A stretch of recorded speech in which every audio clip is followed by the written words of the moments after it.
حضرت عمر کی وفات کے بعد اسلام کا اگلا خلیفہ حضرت عثمان رضی اللہ تعالی عنہ کو چنا گیا۔ حضرت عثمان کے دور میں حضرت عمر کی طرح مسلمانوں نے اپنی بڑھتی ہوئی طاقت کو جاری رکھا۔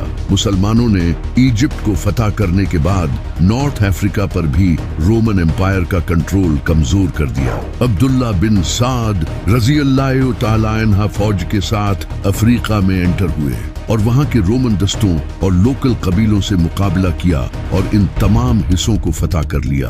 اس کے علاوہ مسلمانوں نے سینٹرل ایشیا کے کئی علاقے جیسا کہ خراسان، ٹرانسوکسیانا، ازبیکستان، تاجکستان اور قزاقستان فتح کر لیے اور آج کے پاکستان کے صوبے بلوچستان اور سندھ کو بھی فتح کر لیا۔ لیکن ایک دن حضرت عثمان کنویں کے پاس بیٹھے نبی صلی اللہ علیہ وسلم کی انگوٹھی کے ساتھ کھیل رہے تھے جو کہ ان کے ہاتھ میں تھی۔ یہ انگوٹھی پہلے حضرت ابو بکر، پھر حضرت عمر اور اس کے بعد حضرت عثمان کو ملی تھی۔ جب حضرت عثمان اس انگوٹھی سے کھیل رہے تھے تو وہ انگوٹھی غلطی سے ان کے ہاتھ سے کنویں میں گر گئی اور اس دن کے بعد سے مسلمانوں میں فتنے شروع ہو گئے۔ حضرت عثمان نے پورے کنویں کو خالی کروایا لیکن وہ انگوٹھی نہیں ملی۔ حضرت عثمان رضی اللہ تعالی عنہ نے کچھ بہت ہی برے فیصلے لیے۔ انہوں نے اپنے رشتہ داروں کو نوازنا شروع کر دیا، جیسا کہ حضرت عثمان نے اپنے سوتیلے بھائی عبداللہ بن سعد کو ایجپٹ کا گورنر بنا دیا اور معاویہ کو سیریا کا گورنر بنا دیا۔ یہاں تک کہ انہوں نے اپنے ایک اور سوتیلے بھائی ولید بن عقبہ کو کوفہ کا گورنر بنا دیا، جس نے ایک دن شراب پی کر نماز پڑھائی۔ اس طرح حکومت میں ایسے بہت سے گورنر آ گئے تھے جو کہ ایماندار نہیں تھے اور مال کو صحیح طریقے سے خرچ نہیں کرتے تھے۔ جب امام علی علیہ السلام کو اس کا پتہ چلا تو آپ نے نبی صلی اللہ علیہ وسلم کی لکھی ہوئی ایک تحریر حضرت عثمان کے پاس بھیجی اور کہا کہ آپ اپنے گورنر کو اس تحریر کے مطابق مال تقسیم کرنے کا حکم دیں۔ حضرت عثمان نے آگے سے کہا کہ مجھے اس کی کوئی ضرورت نہیں، لیکن جو ان سب سے بڑی غلطی حضرت عثمان نے کی وہ یہ تھی کہ انہوں نے ایک ایسے انسان کو واپس بلایا جسے نبی صلی اللہ علیہ وسلم نے سالوں پہلے نکال دیا تھا اور اس پر اور اس کے باپ پر لعنت کی تھی۔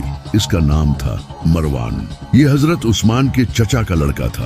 حضرت عثمان نے اسے نہ صرف واپس بلایا بلکہ اسے اپنی ایک بیٹی بھی دے دی۔ مسلمان حضرت عثمان کے ان فیصلوں کو لے کر بہت غصہ ہوئے اور وہ ان کے خلاف بولنے لگے، یہاں تک کہ عمار ابن یاسر، حضرت عائشہ اور محمد بن ابی بکر رضی اللہ تعالی عنہ جیسے بڑے اصحاب حضرت عثمان کے خلاف کھڑے ہو گئے۔ اسی طرح حضرت عثمان نے ایجپٹ کا گورنر اپنے بھائی عبداللہ بن سعد بن ابی سرا کو لگا رکھا تھا، لیکن ایجپٹ کے لوگ اس سے بالکل بھی خوش نہیں تھے۔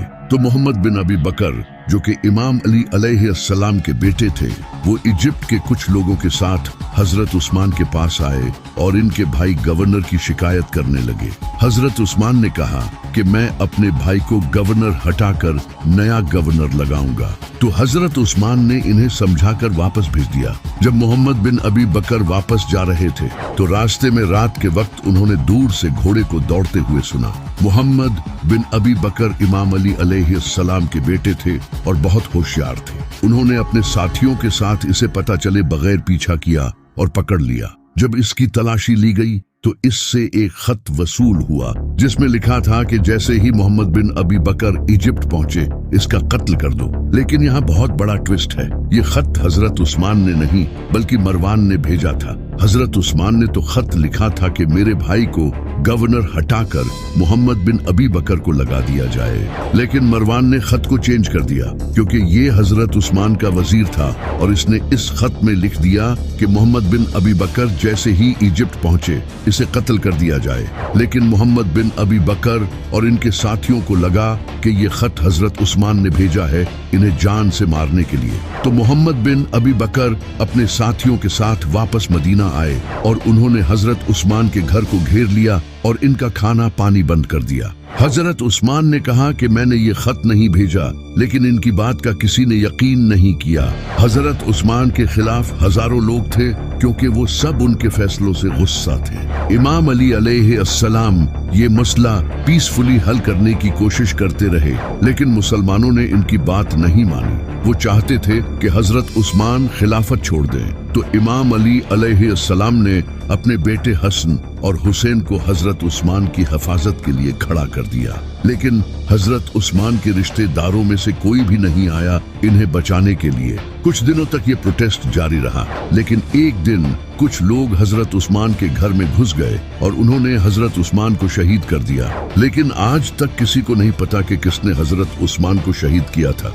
हजरत उस्मान की शहादत के बाद अब अगला खलीफा कौन बनेगा, इस पर मुसलमानों में डिस्कशन शुरू हो गई। मदीना के लोगों और कुछ बड़े सहाबा ने इमाम अली अलैहिस्सलाम को खलीफा बनाने का फैसला किया, क्योंकि वो जानते थे कि इस बिगड़ी हुई सिचुएशन को सिर्फ यही इंसान संभाल सकता है। लेकिन इमाम अली अलैहिस्सलाम खलीफा नहीं बनना चाहते थे, क्योंकि वो जानते थे कि ये पूरा निजाम बिगाड़कर अब मेरे हवाले करना चाहते हैं। इमाम अली अलैहिस्सलाम ने कहा कि मेरे अलावा तलहा या जुबैर को खलीफा चुन लो, लेकिन तलहा और जुबैर रज़ियल्लाहु ताला अन्हा ने खुद कहा कि आपसे बेहतर इस वक्त कोई इंसान नहीं। तो इमाम अली अलैहिस्सलाम ने कहा, याद रखना, अगर मैं खलीफा बना तो फिर इंसाफ होगा और तुम्हें मेरा हर हुक्म मानना पड़ेगा। तो लोगों ने कहा बिल्कुल ऐसा ही होगा, और इमाम अली अलैहिस्सलाम को खलीफा बना दिया। इमाम अली अलैहिस्सलाम ने खलीफा बनते ही सबसे पहले हजरत उस्मान के लगाए हुए करप्ट गवर्नर्स को हटाकर इनकी जगह नेक और ईमानदार लोगों को गवर्नर बनाया और करप्शन को खत्म किया जो कि पिछले गवर्नर करते आ रहे थे, और खजाने को अच्छे से मैनेज किया ताकि माल ईमानदारी के साथ तकसीम किया जा सके। इस तरह इमाम अली अलैहिस्सलाम इस बिगड़े हुए निजाम को ठीक करने लगे।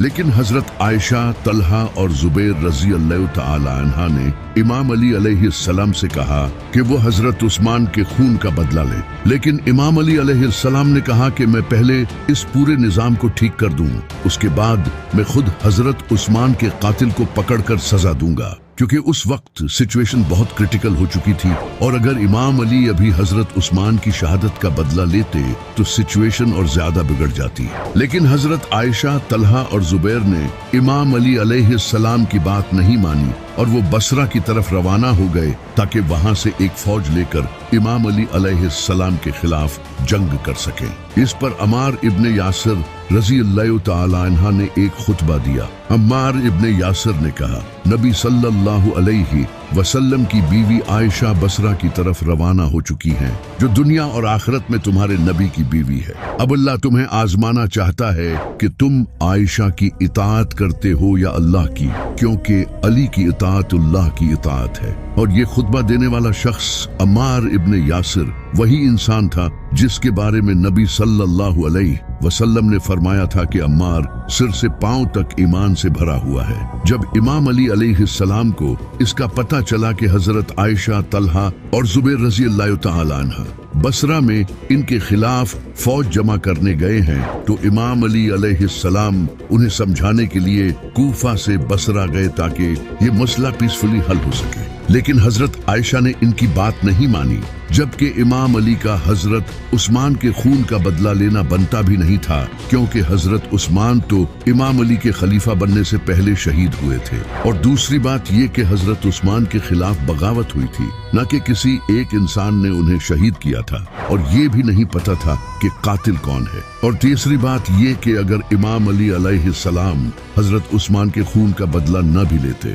तो ये भी इनका हक था, क्योंकि खलीफा ऐसा बिल्कुल कर सकता है। लेकिन हजरत आयशा, तलहा और जुबैर ने उनकी बात नहीं मानी, उल्टा उनके खिलाफ बगावत शुरू कर दी, जबकि कुरान में आया है कि अपने अमीर की इताअत करो, और कुरान में अल्लाह ने फरमाया है कि जब कोई मुसलमानों का गिरोह बगावत करे तो इसके खिलाफ क़िताल करो। और जैसा कि नबी सल्लल्लाहु अलैहि वसल्लम ने फरमाया था कि कुरान अली के साथ है और अली कुरान के साथ, तो बस फिर इमाम अली अलैहिस्सलाम कूफा वापस आ गए ताकि इन्हें रोकने के लिए फौज तैयार कर सके।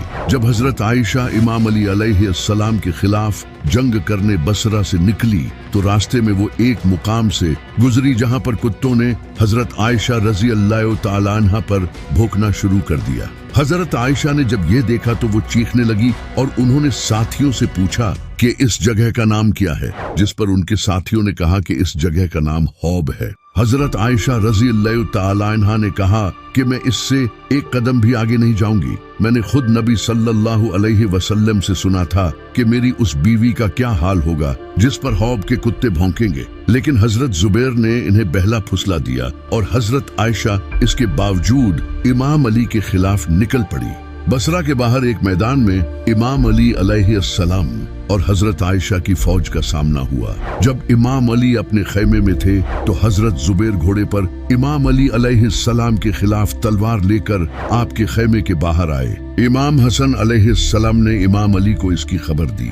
इमाम अली ने फरमाया कि मैं खुद जाता हूँ। इमाम अली अलैहिस्सलाम हजरत जुबैर के सामने आए और कहा, जुबैर, तुम्हें वो दिन याद है जब तुम मुझसे प्यार कर रहे थे तो नबी सल्लल्लाहु अलैहि वसल्लम ने फरमाया था, जुबैर, तुम अली से इतनी मोहब्बत करते हो, लेकिन एक दिन ऐसा भी आएगा जब तुम अली के खिलाफ तलवार लेकर खड़े हो जाओगे, क्योंकि तुम उस वक्त जालिम होगे। देखो, आज वो दिन आ गया। हजरत जुबैर रजी अल्लाह तआला अन्हा को जब ये याद आया तो इन्हें सब समझ आ गया और वो अपने घोड़े पर बैठकर वापस चले गए। लेकिन पीछे से इमाम अली अलैहिस्सलाम की फौज में से एक इंसान ने जाकर इन्हें कत्ल कर दिया और इनका गला काटकर इमाम अली अलैहिस्सलाम के सामने ले आया, जिस पर इमाम अली अलैहिस्सलाम ने कहा कि मैं इस इंसान को दोज़ख की बशारत देता हूँ। वो इंसान इस बात पर इमाम अली की फौज छोड़कर चला गया। इमाम अली अलैहिस्सलाम पूरी कोशिश कर रहे थे कि ये जंग न हो, क्योंकि इनके मुखालिफ में मुसलमान थे।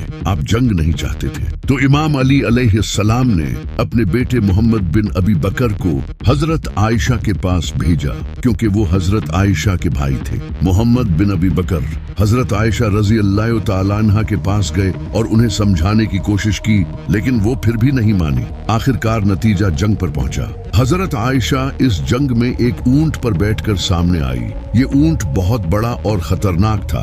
इस ऊंट के आसपास लश्कर था जो कि हजरत आयशा के इस ऊंट को प्रोटेक्ट करता था। एक तरफ हजरत आयशा थी और दूसरी तरफ अली, जिसे देखकर कुछ सहाबा के दिलों में शक पैदा हुआ कि हमें किसका साथ देना चाहिए। एक सहाबी थे अबू बकर। जब उन्होंने देखा कि सामने हजरत आयशा हैं, तो उन्हें ख्याल आया कि मुझे नबी सल्लल्लाहु अलैहि वसल्लम की बीवी का साथ देना चाहिए। लेकिन फिर उन्हें एक हदीस याद आ गई कि नबी सल्लल्लाहु अलैहि वसल्लम ने फरमाया था कि वो कौम कभी तरक्की नहीं कर सकती जिसकी लीडर एक औरत हो। तो उन्होंने इमाम अली का ही साथ दिया। इसके बाद जंग शुरू हुई और तीर अंदाजों ने तीर चलाए और एक एक करके दोनों तरफ के लोग शहीद होने लगे और जंग इंटेंस हो गई। इमाम अली अलैहिस्सलाम ने हजरत आयशा के ऊंट को निशाना बनाया, क्योंकि ये फौज का सेंटर था, और अपने बहादुर बेटे इमाम हसन अलैहिस्सलाम को हुक्म दिया। इमाम हसन अलैहिस्सलाम तलवार के साथ पूरी तेजी के साथ लश्कर को चीरते हुए ऊंट की तरफ बढ़े और इस ऊंट की टांगे काट दी, जिससे इस ऊंट पर बैठी हजरत आयशा गिरने लगी। तभी तेजी से एक इंसान घोड़े पर आया और उसने हजरत आयशा को पकड़कर अपने साथ घोड़े पर सवार कर लिया, जिसे देखकर हजरत आयशा के साथी कहने लगे कि अली ने नबी की बीवी की हुर्मत पामाल कर दी। लेकिन जब हजरत आयशा ने देखा तो उस घोड़े पर इनका भाई मोहम्मद बिन अबी बकर था। हजरत आयशा का ऊंट गिरने के बाद हजरत आयशा रजी अल्लाह तआला अन्हा की फौज पीछे हटने लगी, तो इमाम अली अलैहिस्सलाम ने भी अपनी फौज को मजीद खून बहाने से रोक दिया और हजरत आयशा रजी अल्लाह तआला अन्हा को इज्जत के साथ वापस मदीना भेज दिया, क्योंकि नबी सल्लल्लाहु अलैहि वसल्लम ने इमाम अली अलैहिस्सलाम से कहा था कि एक दिन तुम्हारा आयशा से झगड़ा होगा तो तुम बस उसे वापस भेज देना। तो इमाम अली ने ऐसा ही किया। जब इमाम अली अलैहिस्सलाम ने अपने मुखालिफिन की लाशें देखी तो आप रोने लगे और इनकी लाशों को साफ करने लगे, क्योंकि वो सब भी मुसलमान थे। इमाम अली अलैहिस्सलाम ने फरमाया, काश में इस जंग से पहले ही मर जाता तो मुझे आज ये दिन न देखना पड़ता। ये सब नबी सल्लल्लाहु अलैहि वसल्लम ने पहले ही बता दिया था। आप सल्लल्लाहु अलैहि वसल्लम ने फरमाया था कि मेरी एक बीवी एक ऐसे ऊंट पर सवार होगी जिसके मुंह पर बहुत बाल होंगे और इसके आसपास बहुत से लोग शहीद होंगे, और आखिरकार ऐसा हुआ भी। इमाम अली अलैहिस्सलाम ने अपने मुखालिफिन की लाशों को भी इज्जत के साथ दफन किया। उसके बाद इमाम अली अलैहिस्सलाम ने बसरा को दोबारा से अपने कंट्रोल में ले लिया और वहां एक नया गवर्नर लगा दिया। जब हजरत आयशा जंग से वापस आई तो उन्होंने आकर عبداللہ بن عمر کو کہا کہ تم نے مجھے اس وقت کیوں نہیں روکا جب میں علی کے خلاف جا رہی تھی۔ حضرت عائشہ رضی اللہ تعالی عنہا اپنی اس غلطی پر ساری زندگی روتی رہی، کہتی تھی کہ مجھے نبی صلی اللہ علیہ وسلم کے ساتھ دفن نہ کرنا، مجھے میری سوکنوں کے ساتھ ہی دفن کیا جائے، کیونکہ میں نے نبی صلی اللہ علیہ وسلم کی وفات کے بعد بہت بڑی غلطی کی ہے، کیونکہ قرآن میں آیا ہے کہ نبی کی بیویوں اپنے گھروں میں ہی ٹھہری رہو، اور حضرت عائشہ رضی اللہ تعالی عنہا نے امام علی علیہ السلام کے خلاف جا کر یہ غلطی کی تھی، لیکن امام علی علیہ السلام نے انہیں معاف کر دیا تھا، لیکن خطرہ ابھی ٹلا نہیں تھا۔ اس کے بعد ایک اور ظالم کھڑا ہوا جس کا نام تھا معاویہ۔